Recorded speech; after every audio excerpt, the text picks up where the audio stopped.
Morning to all. आज अपना topic है एक्यूट किडनी इंजरी।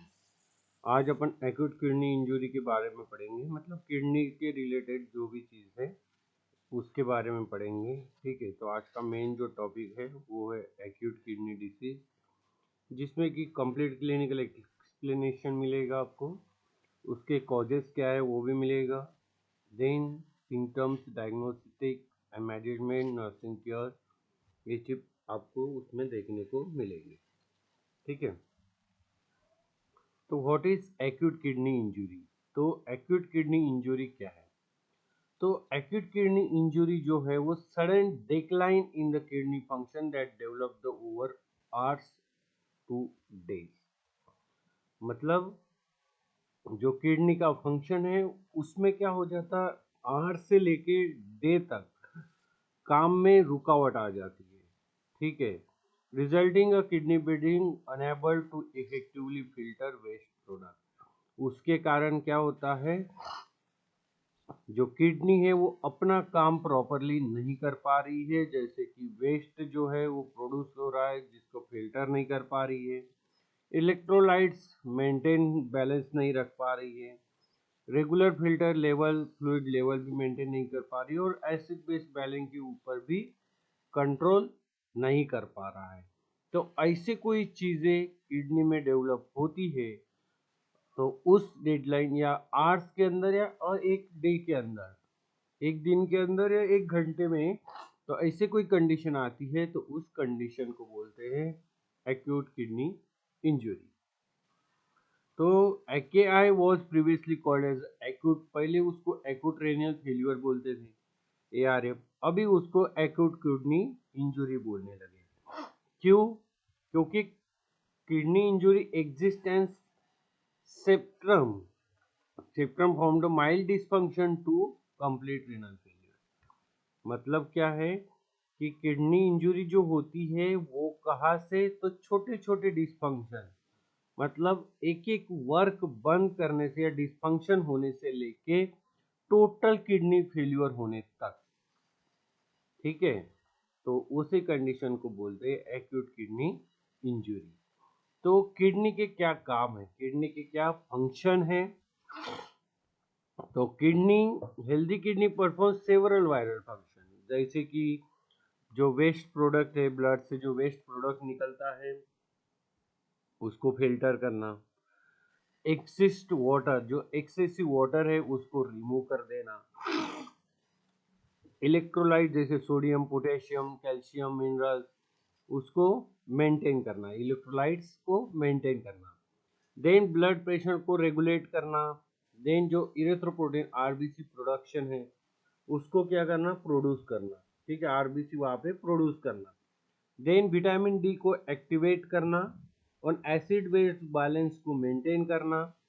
और जब एकेआई डेवलप होता है तो ये जो फंक्शन है पूरे इम्पेयर्ड हो जाते हैं, मतलब पूरे डिस्टर्ब हो जाता है। जैसे कि KDGIO क्राइटेरिया के हिसाब से एकेआई की क्या डिसीज, मतलब kidney disease improving global outcome guideline के अकॉर्डिंग, मतलब KDGIO के गाइडलाइंस के अकॉर्डिंग एकेआई को क्या डायग्नोस किया है?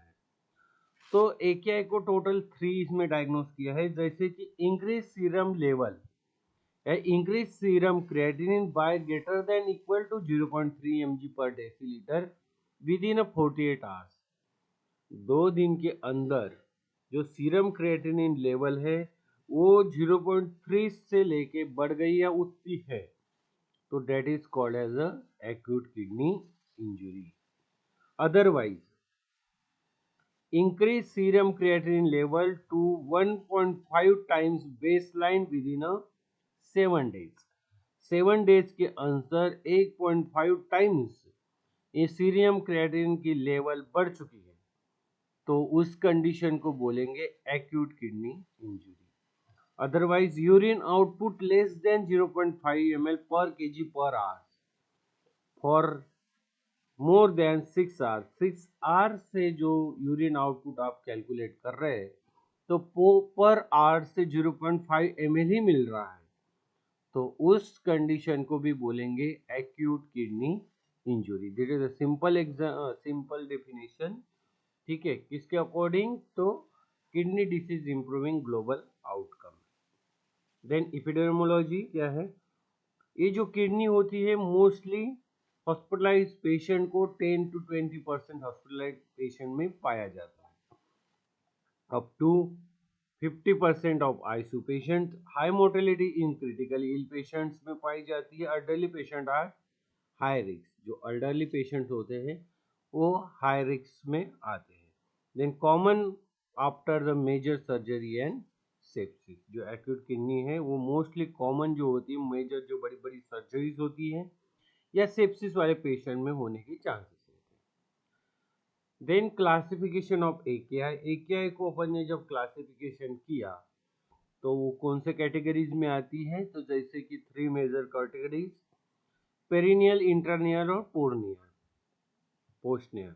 तो पेरिनियल एकेआई क्या है, तो ये जो है ये मोस्ट कॉमन टाइप है। इसमें क्या होता है कि जो ब्लड फ्लो होता है टू द किडनी वो कम हो जाता है विदाउट एक्चुअल किडनी डैमेज, ठीक है। एक्चुअल जो किडनी डैमेज है उसके बिना ही ब्लड फ्लो जो होता है वो कम हो जाता है, तो उस कंडीशन को बोलते हैं प्रेनियल एक्यूट किडनी इंजुरी। तो इसका क्या कॉजेस क्या है, किस रीजन से, तो पहला कॉज है डिहाइड्रेशन, हो सकता है डिहाइड्रेशन की वजह से हो सकता है पेशेंट को हैमरेज, कहीं से ब्लीडिंग हो रही हो, या पेशेंट की स्किन या कहीं बर्न हो चुका हो, या पेशेंट हार्ट फेल्यूर में हो, पेशेंट लीवर फेल्यूर में हो, या पेशेंट सीवियर वोमिटिंग पेशेंट को हो रही हो, या पेशेंट सीवियर डायरिया में हो, या पेशेंट सेप्सिस में हो, या एक्सेसिव डायरेटिक्स पेशेंट को चल रही हो, तो पेशेंट को पेरिनियल एक्यूट किडनी इंजरी होने के चांसेस ज़्यादा हो। जैसे कि इसमें पैथोफिजियोलॉजी में आप पढ़ेंगे, इसमें क्या होता है, डिक्रीज ब्लड वॉल्यूम जो होता है वो कम हो जाता है, उसके कारण रीनल परफ्यूजन भी कम हो जाता है। जब रीनल परफ्यूजन कम हो जाएगा तो globular filtration rate that is GFR भी ऑटोमेटिक डाउन हो जाएगा। जब जीएफआर डाउन हो जाएगा तो sodium and potassium conserve kidney कम करेगा, ज़्यादा करेगा, ठीक है।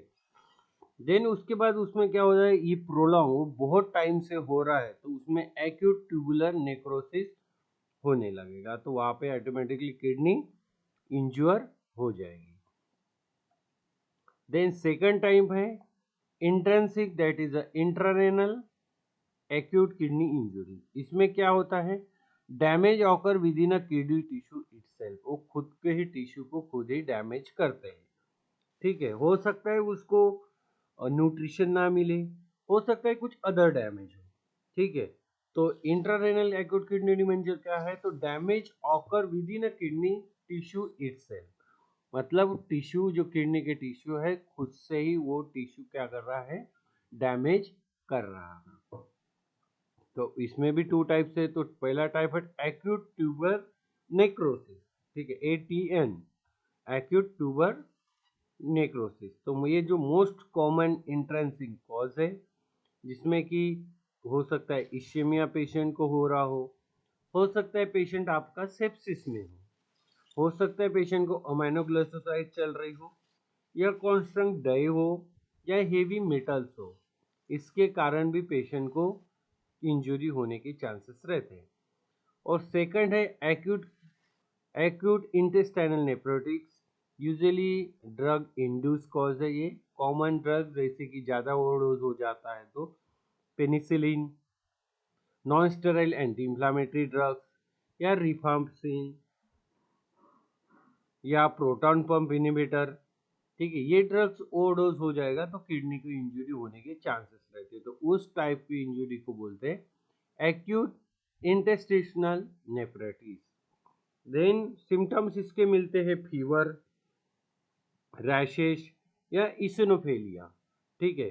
ये कॉमन सिम्टम्स आपको इस टाइप में दिखने को मिलते हैं। देन थर्ड है ग्लोमेरुलोनेफ्राइटिस।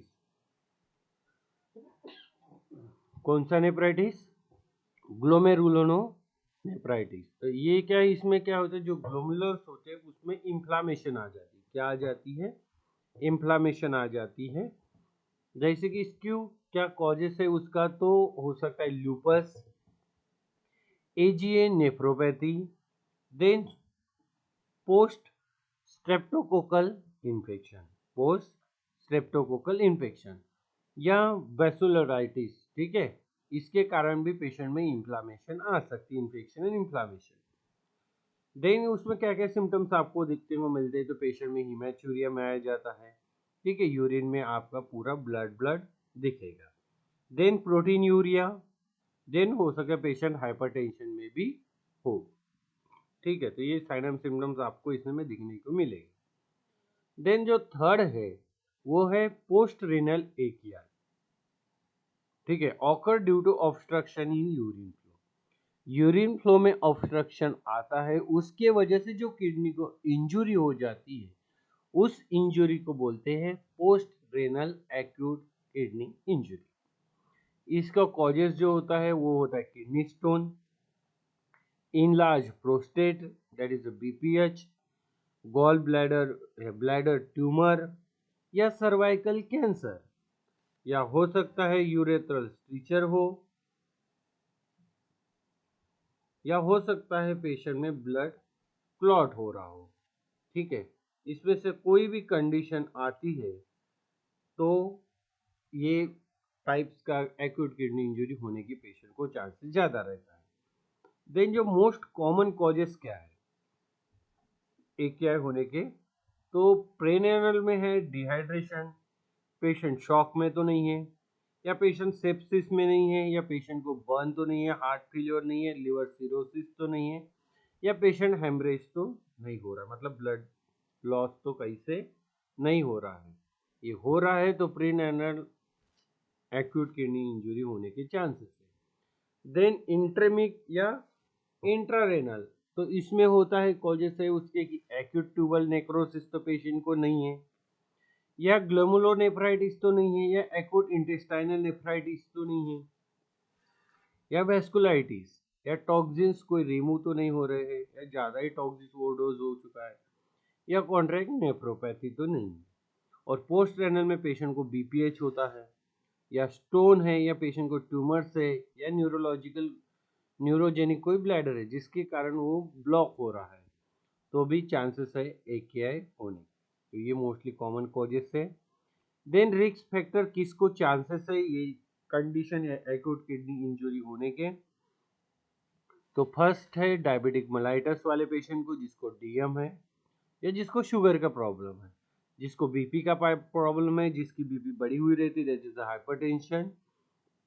देन अल्डरली एज, या आईसीयू एडमिशन, जो आईसीयू में पेशेंट एडमिट है, जिनकी मेजर सर्जरी हो चुकी हो, जो पेशेंट सेप्सिस में हो, या क्रोनिक किडनी डिसीज वाले पेशेंट हो, इनको भी चांसेस रहता है क्या कि तो एक्यूट किडनी इंजरी होने की। या पेशेंट आपका हार्ट फेल्यूर में हो, पेशेंट को लीवर डिसीज हो, या नेफ्रोटॉक्सिन कोई मेडिसिन पेशेंट ले रहे हो, तो मेडिसिन भी ओवरडोज या लीवर डिसीज भी डाइजेशन नहीं हो रहा है प्रॉपरली, हार्ट फेल्यूर में भी है, तो किडनी पे लोड आ रहा है, तो इसके कारण रिस्क है पेशेंट को एक या एक्यूट किडनी इंजरी होने के ज़्यादा चांस।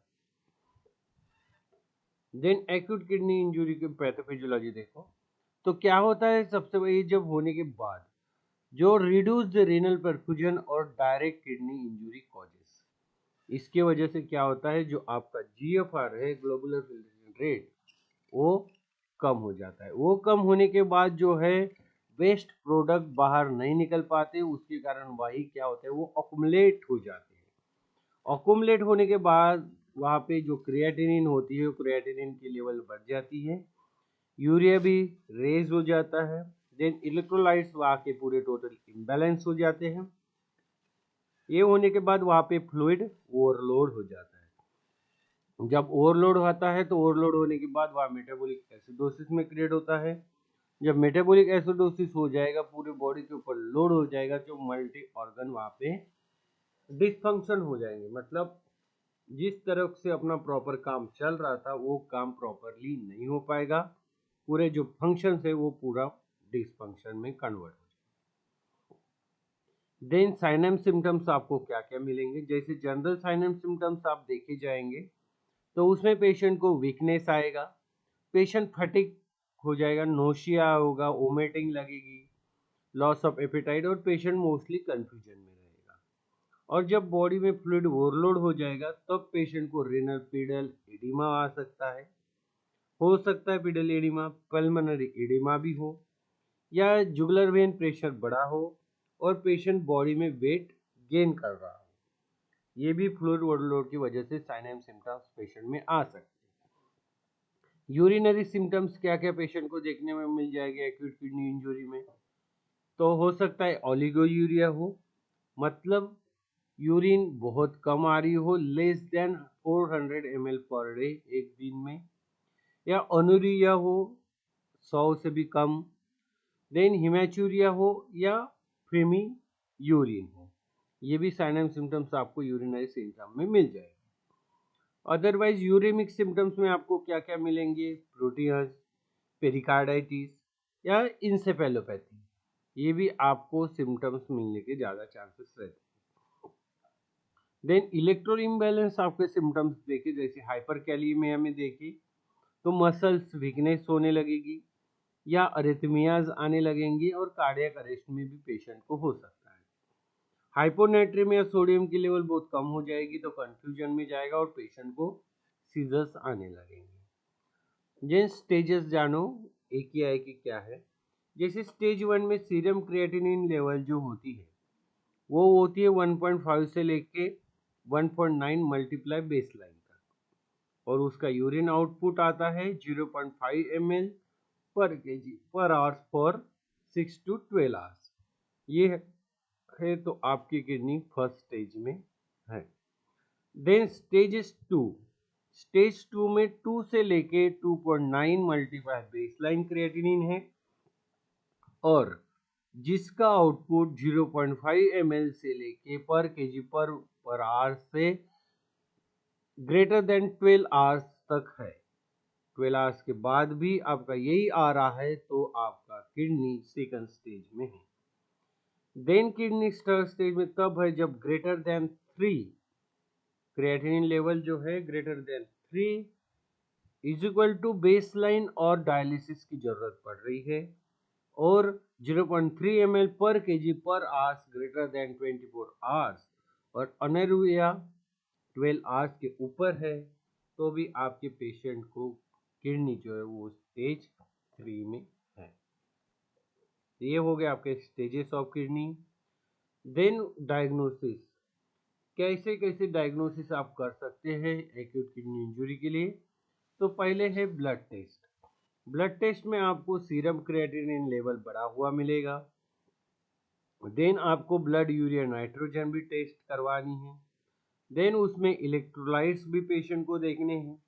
देन पेशेंट की पोटेशियम लेवल, देन पेशेंट की सोडियम लेवल, पेशेंट की कैल्शियम लेवल, पेशेंट का फॉस्फेट लेवल और पेशेंट की CBC that is a complete blood count और पेशेंट की एबीजी भी आपको देखना है। देन उसके बाद यूरिन टेस्ट भी आपको करना है। तो यूरिन टेस्ट में आपको urine analysis, urine microscopy, urine sodium, urine की ऑस्मोलरिटी, प्रोटीन और कास्ट आपको यूरिन टेस्ट में देखना है। देन इमेजिंग में आप अल्ट्रासाउंड कर सकते हो किडनी का। Then CT scan, if obstruction suspected आपको लग रहा है तो आप सिटी स्कैन कर सकते हैं, अदरवाइज आपका अल्ट्रासाउंड सोनोग्राफी में आपको दिख जाएगा। देन अदर टेस्ट आप करोगे जैसे ईसीजी और रीनल बायोप्सी इन सिलेक्टेड केसेस में ही करना है, जिसमें कि मैलिग्नेंसी वगैरह ये सब आपको लग रहा है तो आप रीनल बायोप्सी टेस्ट भेज सकते हैं। देन इसके क्या क्या कॉम्प्लिकेशन पेशेंट को पाए जाते हैं हो सकते हैं, तो hyperkalaemia, pulmonary oedema, metabolic acidosis, uraemia, cardiac arrhythmias होने के चांसेस है, pericarditis, infection, chronic kidney disease, end stage of renal disease और पेशेंट की डेथ, ये आपको सब कॉम्प्लिकेशन मिलते हैं किसमें, तो एक्यूट किडनी इंजरी में।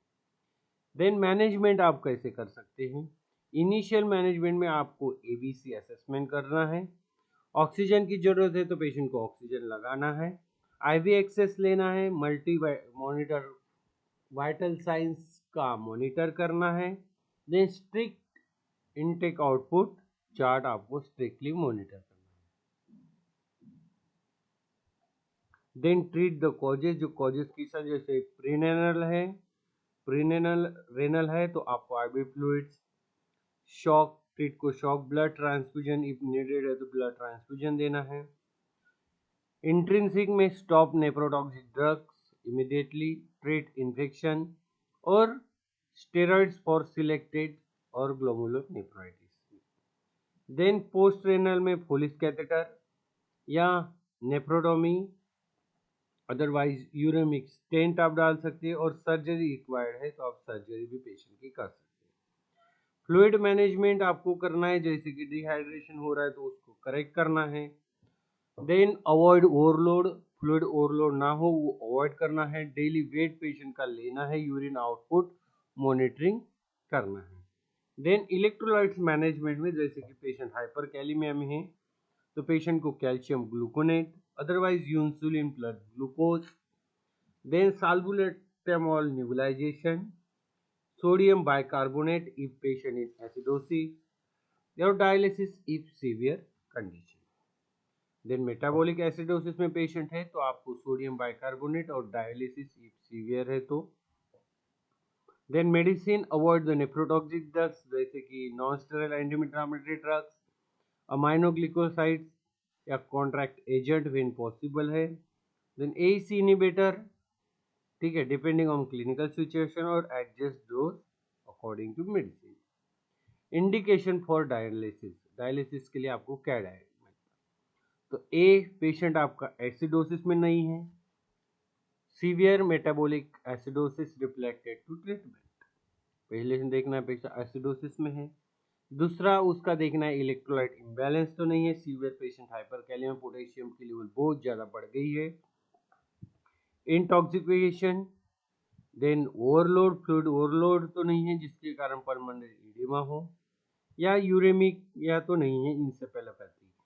जैसे acidosis, electrolyte imbalance, intoxication, overload और यूरेमिया आपको ये 5 साइंस दिखते हैं तो आपके पेशेंट को डायलिसिस करना अनिवार्य है, जरूरी है। देन नर्सिंग मैनेजमेंट, आप पहले असेस करोगे तो क्या क्या असेस करोगे, तो यूरिन आउटपुट आर्सली असेस करना है, एडिमा असेस करना है, ब्लड प्रेशर आपको असेस मॉनिटर करना है। देन रेस्पिरेटरी स्टेटस आपको ऑब्जर्व करना है, न्यूरोलॉजिकल आपको असेसमेंट पेशेंट का करना है। देन आपको मॉनिटर करना है daily weight, intake and outputs, electrolytes and creatinine level. Then उसके बाद ईसीजी मॉनिटरिंग करना है और फ्लूइड बैलेंस भी मॉनिटरिंग आपको करना है। Then administer and prescribe IV fluids, then restrict interventions क्या करना है, जो एडमिनिस्टर जो प्रिस्क्राइब आईवी फ्लूइड्स दिए है उसको एडमिनिस्टर करना है। Strict fluid if indicated, restricted fluid. Then provide skin care, prevent infection, infection को प्रिवेंट करना है, पेशेंट एंड पेशेंट की फैमिली को एजुकेट करना है, अवॉइड जितना हो सके उतना अवॉइड करना है नेप्रोटॉक्सिक मेडिसिन। देन कैसे प्रिवेंशन कर सकते हैं एक्यूट किडनी इंजरी, तो maintain adequate hydration, proper water का इंटेक करें, डायबिटीज एंड हाइपरटेंशन को कंट्रोल करें, अननेसेसरी नेप्रोटॉक्सिन जो ड्रग्स है उसको अवॉइड करें। Then renal function test in high risk patient को मॉनिटरिंग करना है, and use contrast agent continuously और अर्ली ट्रीटमेंट फॉर सेप्सिस और पेशेंट शॉक, ठीक है।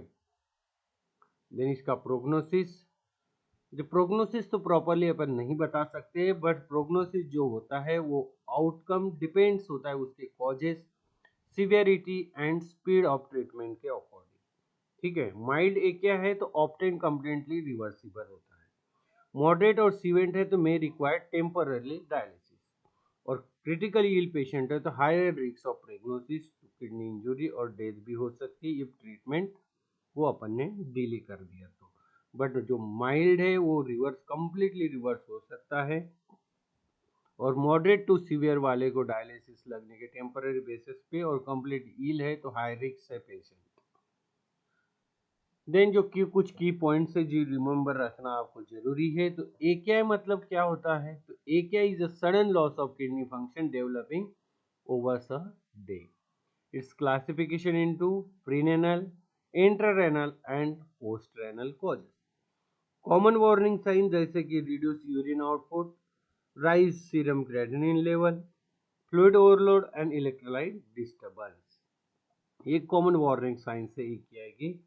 Then promote diagnosis and management can be prevent irreversible kidney damage। आप जल्दी से डायग्नोसिस एंड मैनेजमेंट करोगे तो किडनी डैमेज होने से बच जाओगे। Early recognization and correction to underlying causes, carefully fluid management and dialysis is indicated are essential to improve outcome. Now, thank you so much for this topic. It's very much topic important. Like, subscribe my YouTube channel. Thank you so much. Narmade.